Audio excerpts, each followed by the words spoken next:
A quorum is present. We ask our guests and visitors in the rear of the chamber and the gallery to please stand for the prayer. We ask our Assembly Chaplain, Father Constantine Papadimos, to offer the day's prayer.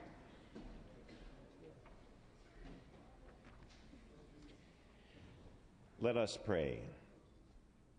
Lord, the Founding Fathers proclaimed in the Declaration of Independence that our rights as human beings come from you, not from any king or government.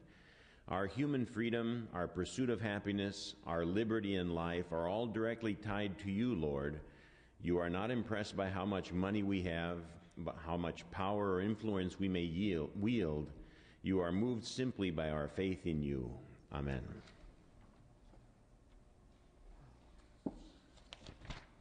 We ask our guests and visitors to now stand and join us for the flag salute. Please join Assembly Member Saldana as she leads us in the pledge. Ms. Saldana.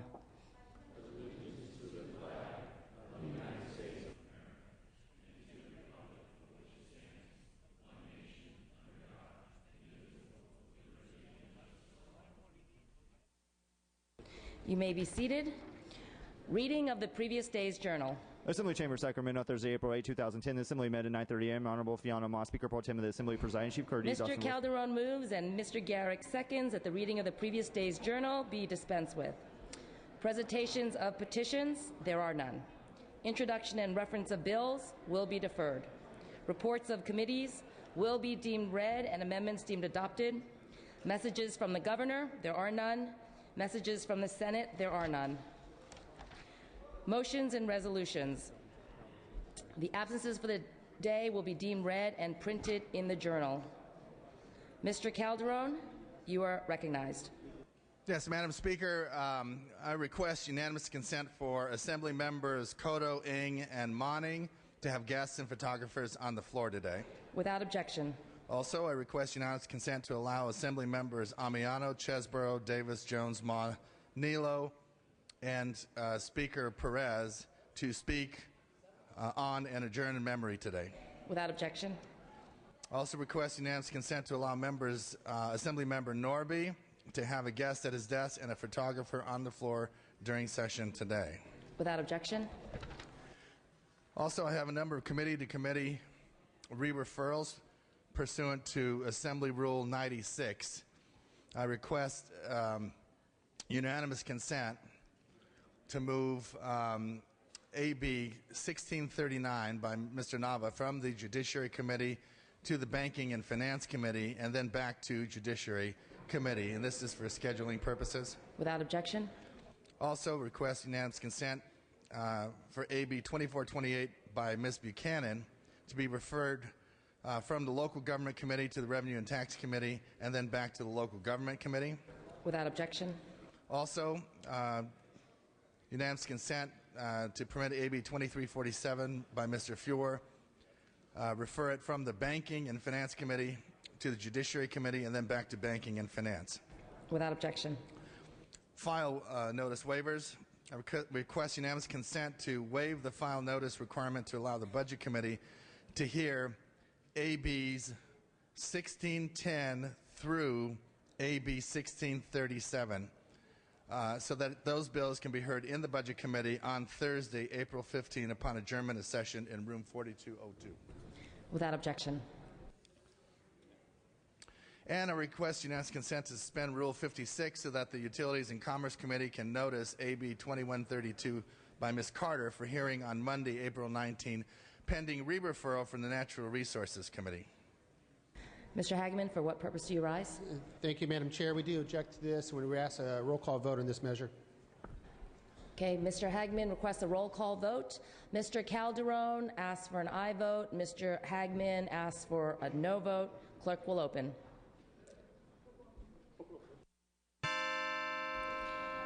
All members who desire to vote, please vote. All members vote who desire to vote. Mr. Calderon asks for an aye vote. Mr. Hagman asks for a no vote.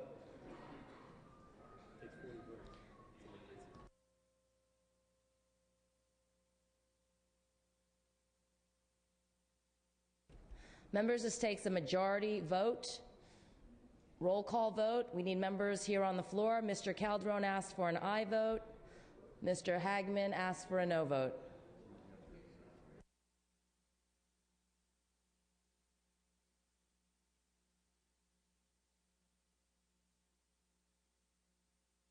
Mr. Calderon moves the call.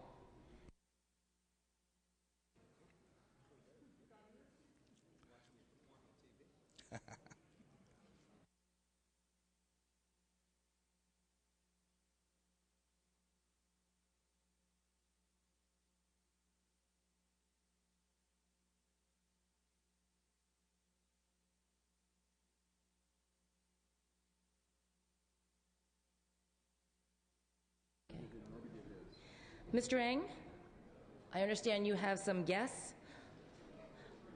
Mr. Eng will present from the Speaker's desk a member's resolution to representatives of Farmers Insurance relative to their efforts to recognize Asian Pacific Islander Americans.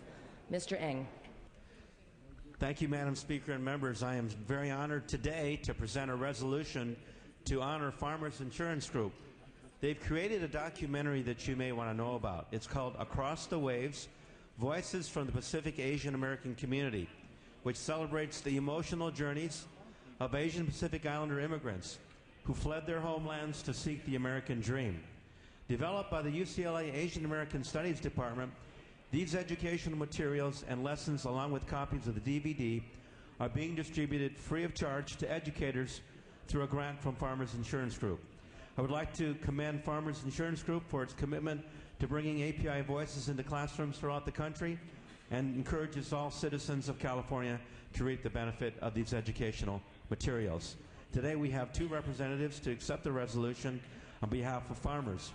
Faye McClure is the Vice President of Strategic Marketing. She joined Farmers following considerable insurance marketing and sales experiences. In addition, Ms. McClure is very involved in the community and serves on a number of boards of nonprofit organizations. In 1999, Ms. McClure was featured in the book Women of Courage 2, which spotlights achievements of African American women in the United States. More recently, Ms. McClure was the recipient of the Inspiring Women in Business Award and was named one of America's top diversity champions by DiversityBusiness.com. Secondly, we have Randy Rice, the National Manager of Education Programs for Farmers' Strategic Marketing Departments, who wrote and directed 3 of Farmers' award-winning educational documentaries, Freedom Song, Across the Waves, and Liberty's Apprentice. Mr. Rice is currently working on a new documentary about women's history entitled Second to None that is scheduled to debut March 2011 for Women's History Month. Thank you, Madam Speaker and members, for honoring these two incredible representatives.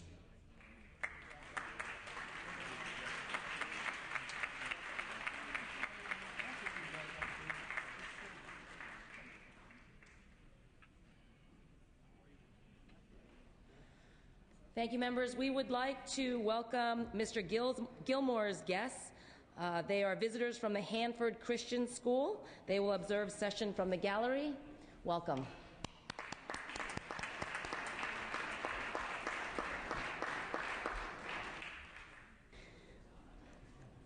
Also, Mr. Monning welcomes members of the Knorr family, staffer Bethany Westfall's sister-in-law and her daughters. They are Jamie Knorr, Abigail Knorr, and Sarah Knorr, and they are in the back of the chambers. Welcome today.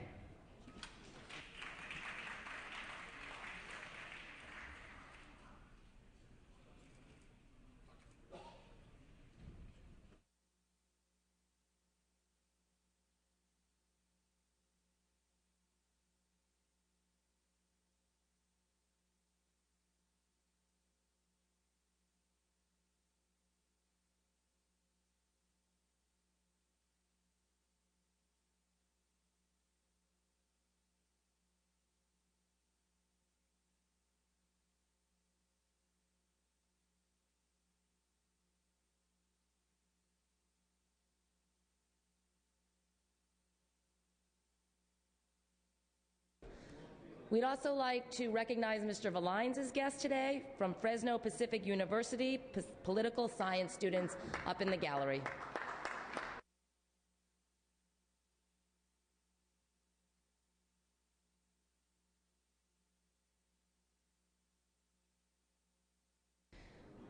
Members, we're going to go to business on the daily file. Second reading, the clerk will read.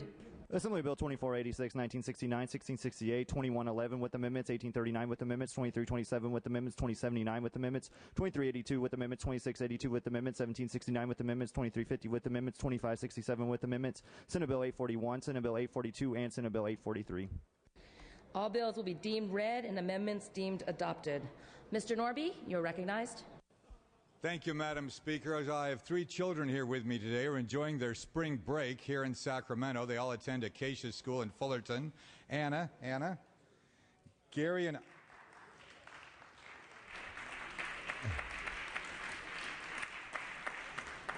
Iris are in the back. Go ahead, kids. Stand up. You'll be out here shortly. My lovely wife, Martha, who's been introduced previously, but she's here with me as well, of course. And my brother-in-law, Jesus, is with us as well. Jesus? So thank you for the opportunity.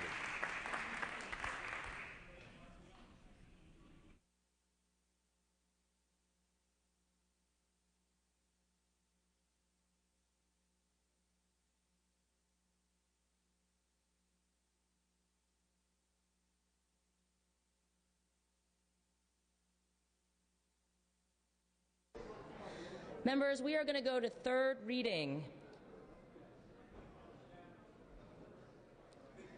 File items number 18 through 32 will be passed and retained.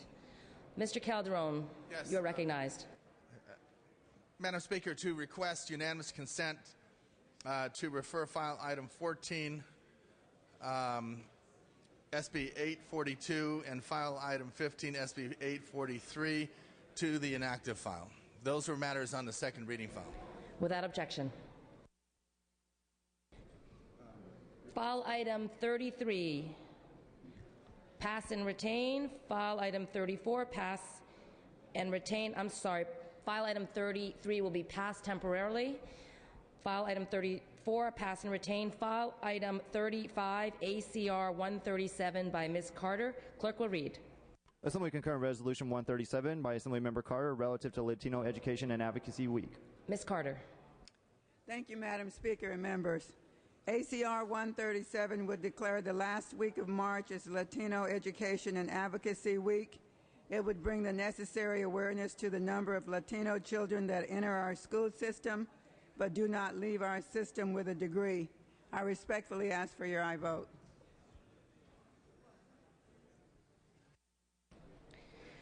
Seeing no questions or debate, Ms. Carter, do you want co-authors? Yes. Okay. Ms. Carter's asking for co-authors. The first roll will be open for co-authors, members. The clerk will open the roll. This is for co-authors, members.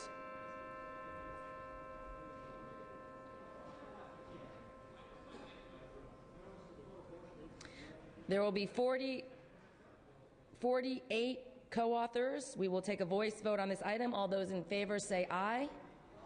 All those opposed say nay. The ayes have it. The measure is adopted.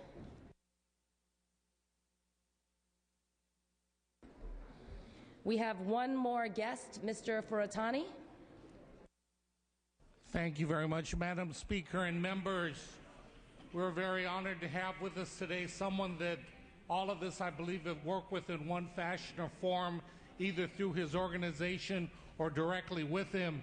Organization and individual that has really changed the landscape relative to many, many different issues, but particularly in the area of health care. Ladies and gentlemen, at the back of the room in the session floor, I'd like to introduce Dr. Robert Ross, CEO of the California Endowment. Thank you for coming, Doctor.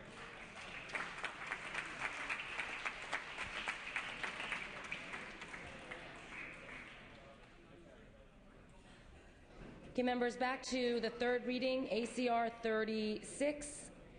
File item 36, ACR 145. Ms. Brownlee, clerk will read. Assembly concurrent resolution 145 by Assemblymember Brownlee relative to California Healthy Schools Day. Ms. Brownlee. Thank you, Madam Speaker. More than 1 in 5 Californians, including over 6 million children, spend their day in a school. Cleaning products used in schools contain a wide variety of hazardous chemicals that can cause asthma, cancer, reproductive harm, and damage to the body's nervous system and internal organs. In California, nearly 1 million children have asthma. Asthma is the leading cause of absenteeism among school children and is the primary cause of hospitalization for children under the age of 15. ACR 145, the Clean and Healthy Schools Resolution, recognizes April 26, 2010 as California Healthy Schools Day and encourages schools to take steps to improve indoor air quality, lower costs for cleaning materials, and safeguard the health of students and employees by switching to less toxic cleaning products. I'd like to open the first roll call for co-authors, and I would respectfully ask for an aye vote. Mr. Calderon. I rise to a point of order, Madam Speaker. If you could request sort of a lower roar on the floor. It's getting so loud that I think members are having trouble hearing what these bills are about. Point well taken. Thank you, Mr. Calderon. Ms. Brownlee is asking for the first roll to be open for co-authors. The clerk will open the roll. This is for co-authors, members.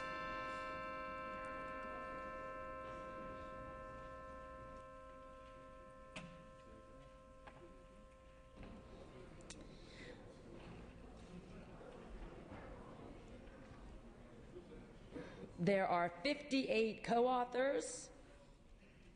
If there's no further discussion or debate, we can take a voice vote on this item. All those in favor say aye. All those opposed say nay. The ayes have it. The measure is adopted.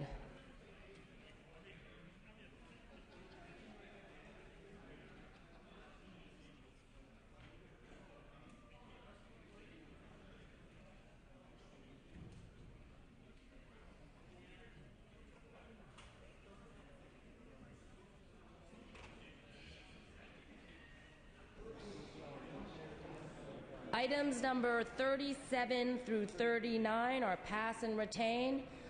Ms. Lowenthal? We will go to item 33, AB 2067. Ms. Lowenthal, clerk will read. Assembly Bill 2067 by Assemblymember Lowenthal, an act relating to vehicles. Ms. Lowenthal. Thank you, Madam Speaker and members.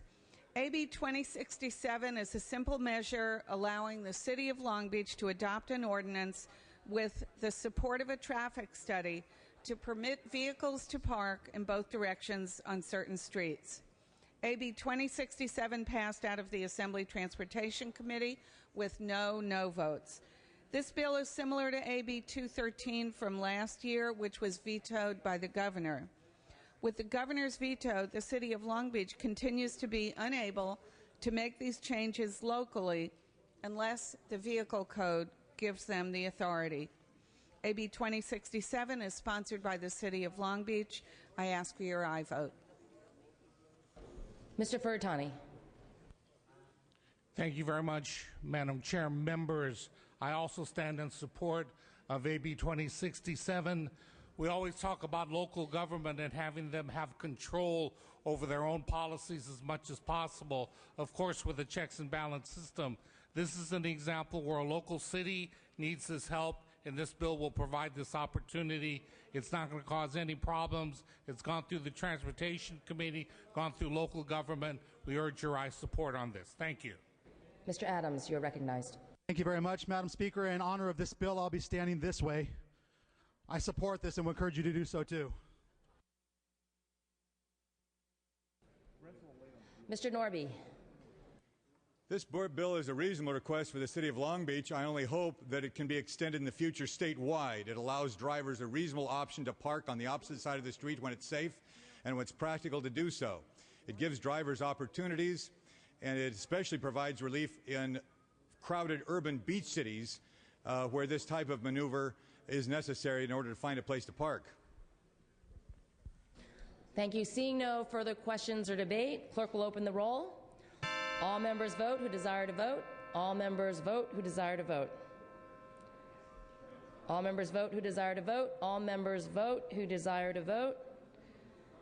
Clerk will close the roll, tally the vote. Ayes 61, noes 1. The measure passes. Members, we're going to go to the Senate third reading. Items 40 through 42 are pass and retain. Item 43, SB 183, Lowenthal. Clerk will read. Senate Bill 183 by Senator Lowenthal and others, an act relating to residential building safety. Ms. Conway? Madam Speaker, carbon monoxide is the leading cause of accidental poisoning deaths in the United States, claiming 400 lives and injuring another 20,000 each year. Because carbon monoxide is odorless and colorless, and symptoms of carbon monoxide poisoning often mimic those of flu, victims do not realize they are being poisoned. SB 183 simply requires all existing homes and rental units to have a carbon monoxide detector installed by July 1st, 2011 and July 1st, 2013, respectively.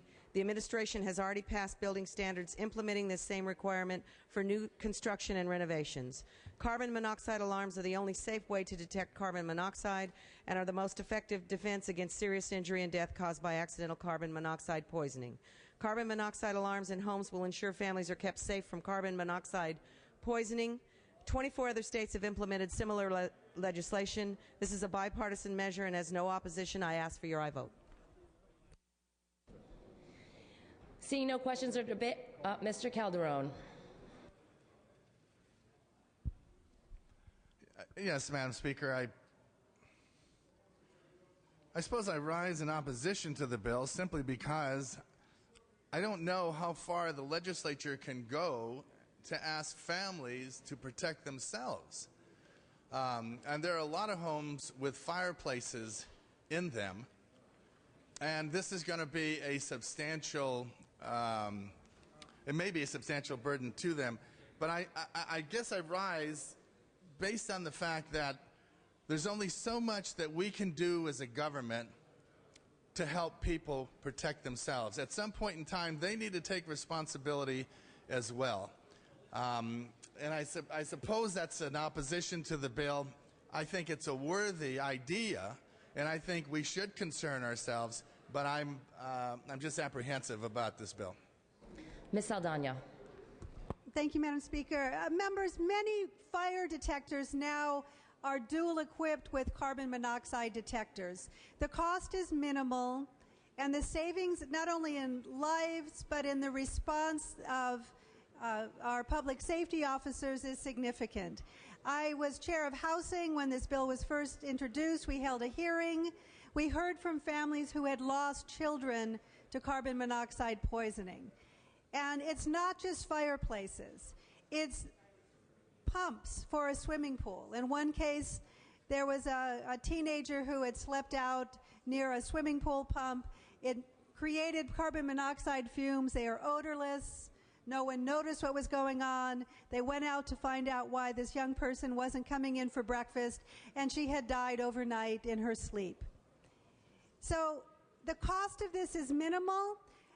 The state does require fire detectors or fire alarms now, as a matter of course, and it really is reasonable given that many fire alarms are able to have the same carbon monoxide systems as part of them. I was in the drugstore over the weekend. A carbon monoxide detector can be bought off the shelf for less than $20.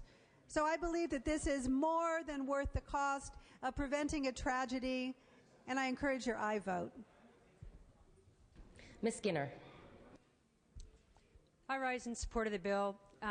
As a council member, I had actually a family of 5 die due to carbon monoxide poisoning from a faulty furnace. And had they had such a device in their rental unit, their lives would have been saved.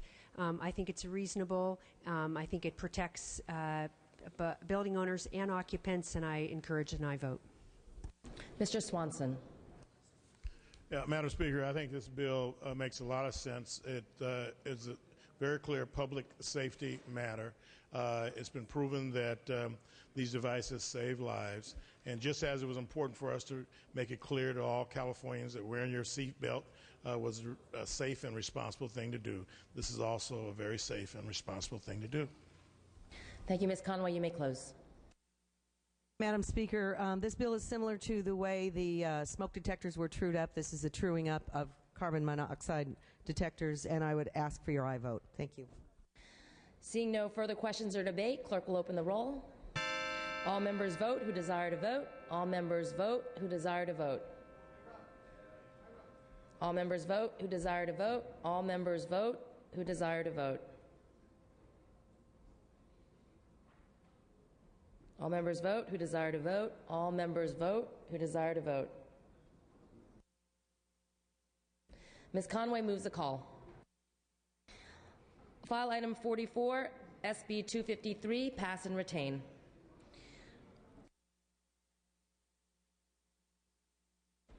Members, we're going to take up the consent calendar. We are at the second day consent calendar. Does any member wish to remove an item from the second day consent calendar? Seeing and hearing none, the clerk will read. Assembly Bill 841 by Assemblymember Buchanan, an act relating to special education. Clerk will open the roll on the consent calendar. All members who desire to vote, vote.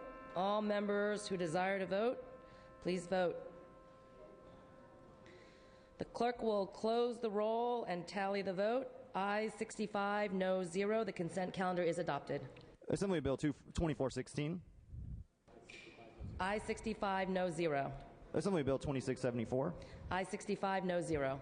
Assembly Bill 2118. Ayes 65, no 0. And Assembly Bill 717. Ayes 65, no 0.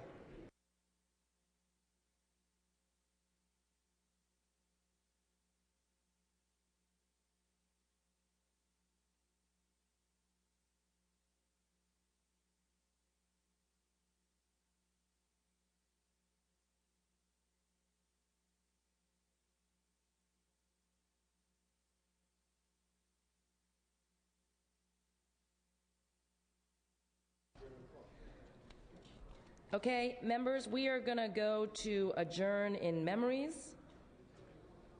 The following members were previously granted permission to speak on an adjourn in memory today. Mr. Davis, you are recognized. All right. Thank you, Madam Speaker and members. I rise in the memory of the Reverend Dr. Elliot James Mason, who was the longtime pastor of Trinity Baptist Church, one of the long-time established churches in the inner city of Los Angeles. Dr. James Mason Sr. was born the second of 4 sons in New Orleans. And not only was he a great religious and moral leader in the state of California, but he also was a scholar. He earned his Bachelor's of Arts degree from Dillard University in 1938 and went further to receive his Bachelor of Divinity degree from Oberlin College of Theology in Ohio in 1944 and was a James Monroe Scholar.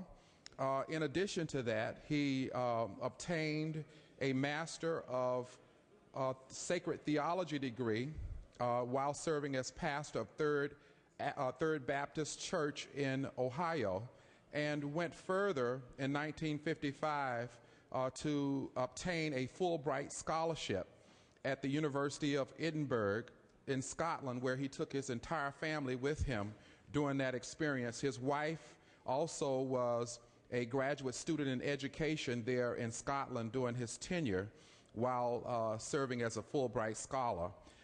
Dr. Mason was revered in the Los Angeles community, and among his many friends in both the religious community and the political community, he was a mentor to a member of the chamber, Supervisor Mark Ridley Thomas, who used to be a part of this august body.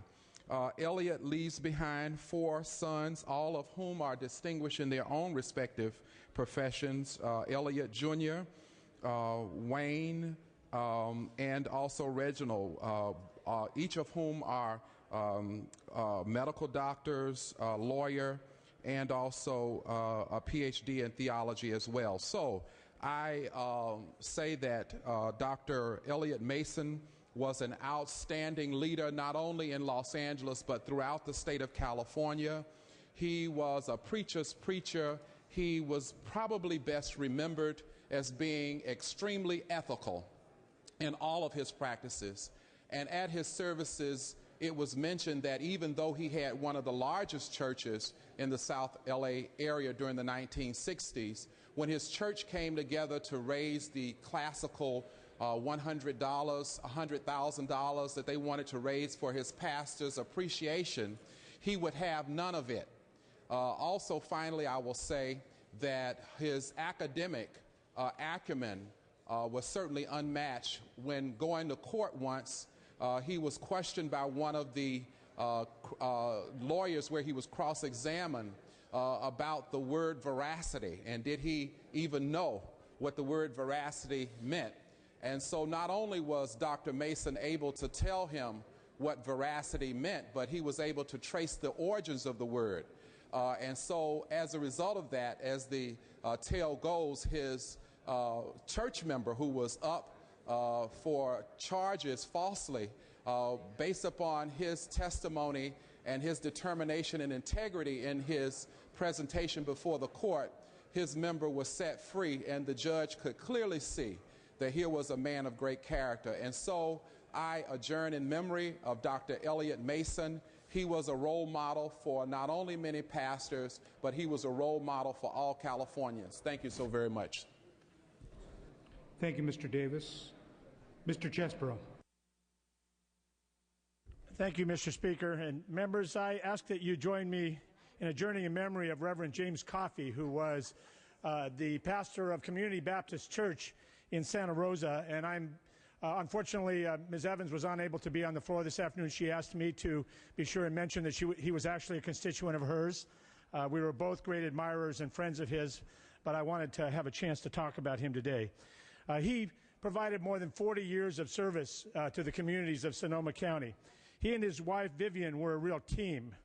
His love and acceptance of everyone, and I do mean everyone in the biblical sense of the way his Savior, Jesus Christ, loved and cared for everyone. That was the way Reverend Coffey conducted his life.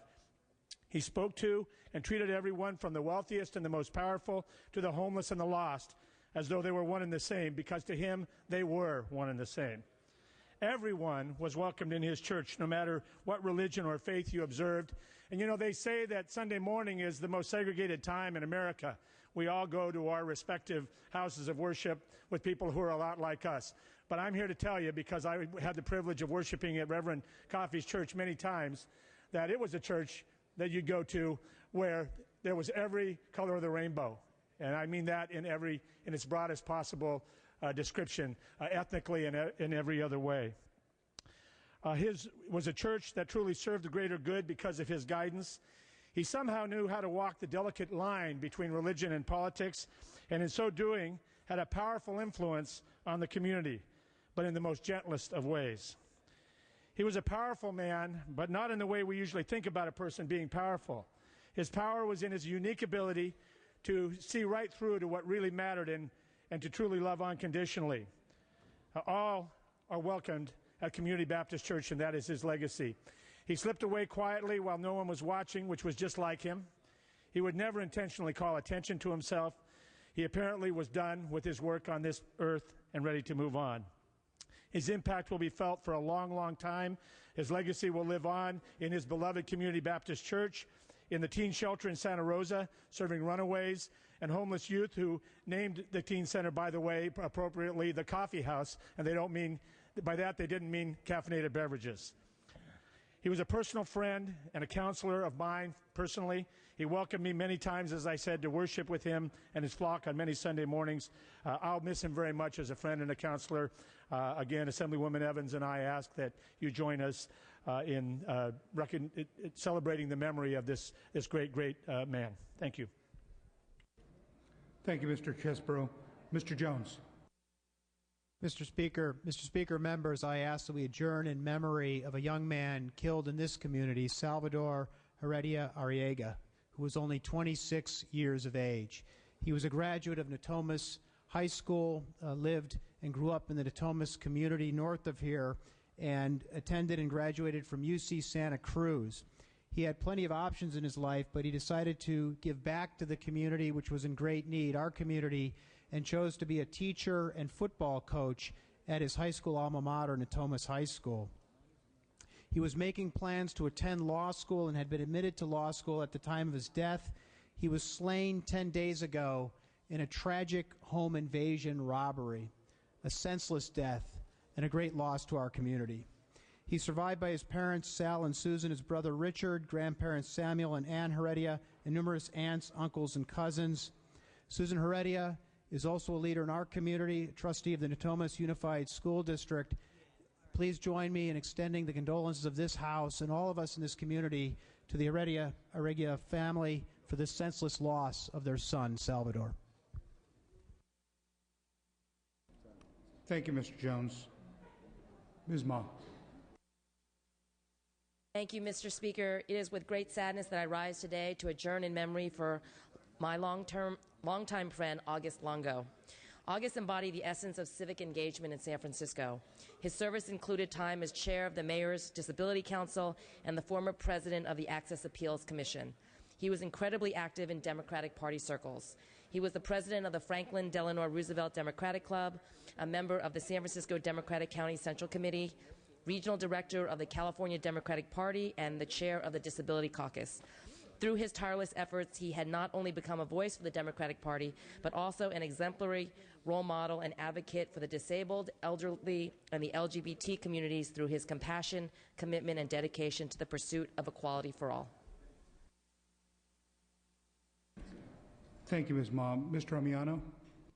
Yes, Mr. Chair, and I wanted to join in the pro tem salute to Mr. Longo. We knew him for a very, very long time. He could be very cantankerous, which actually fit the job that he did have because he had to deal with disparate party members with different positions from different regions. But he definitely was the go-to guy. Whenever you needed a rule explained or no matter how Byzantine, he could rattle it off the top of his head. As a matter of fact, someone approached the chair of the Democratic Party in San Francisco and said, "What are the rules for replacing Mr. Longo?" And he said, "You know, I'm really not that well acquainted with him. I would have called August to ask." So he was the keeper of the flame in many, many ways. He was a member of the LGBT community, of the disabled community. Obviously, that kind of service to the party is rare, and of course, his gifts and his contributions will be missed. Mr. Jones. Mr. Speaker, members, I too rise to ask that we adjourn in memory of August Longo. His reach and his impact was not limited to the Bay Area. As a leader in the disability community and the LGBT community and one of the Democratic Party's strongest activists, he had an influence and a reach and an impact across this great state. I ask that we adjourn in his memory. Thank you, Mr. Jones. Mr. Nilo.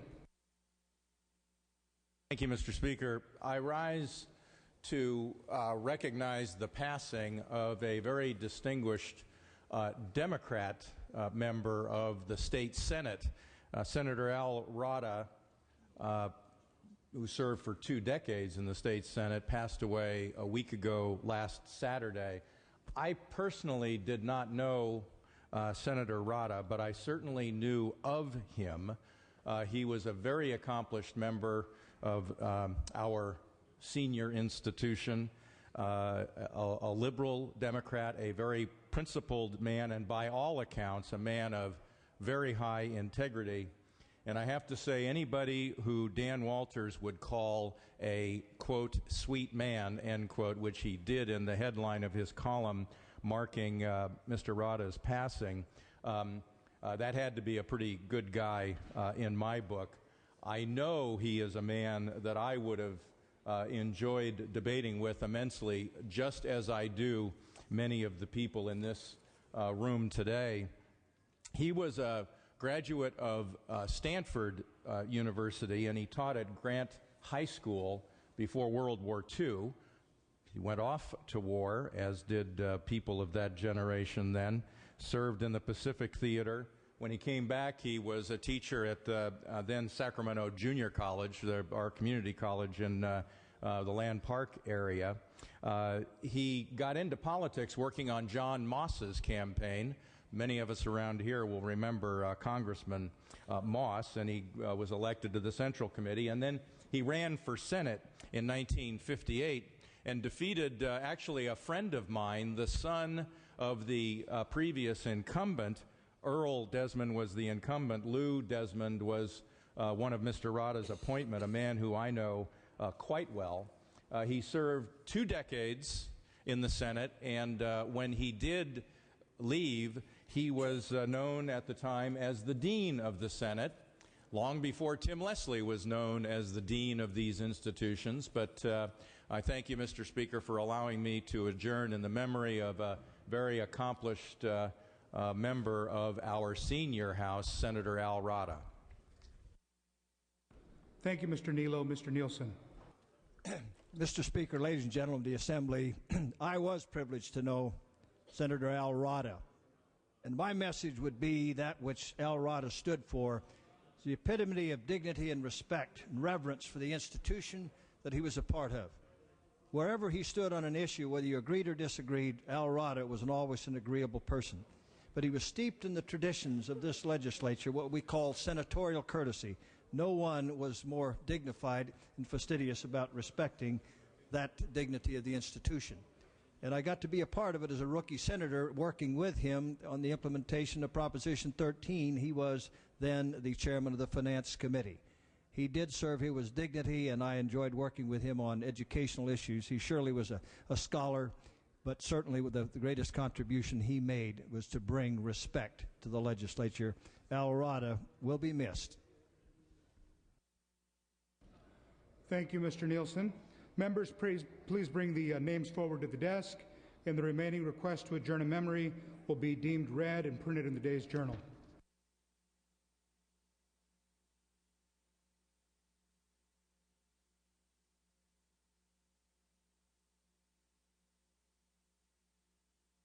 Okay, members, we're going to go back to our motion. There is one motion on call to suspend the rules. Clerk will post. Mr. Calderon asks for an aye vote. Mr. Hagman asks for a no vote. Requires 41 votes, members. Mr. Calderon asks for an aye vote. Mr. Hagman asks for a no vote. Clerk will close. Ayes 44, noes 23. Motion passes. The rules are suspended.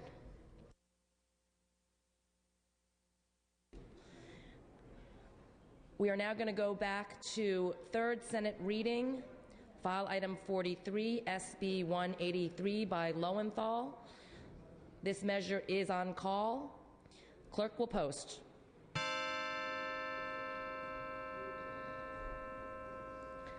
Clerk will close the roll, tally the votes. Ayes 47, noes 19. Measure passes.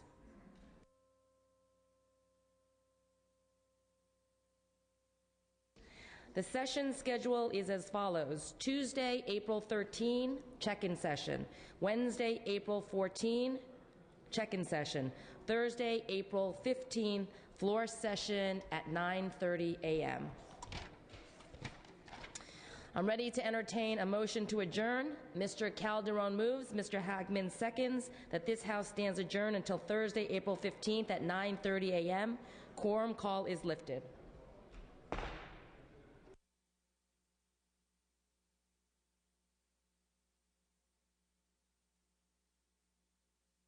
Okay.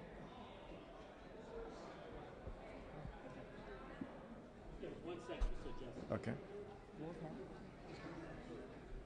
1 second.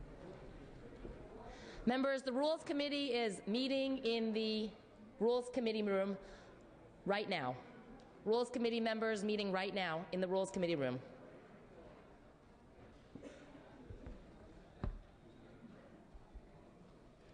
Go ahead.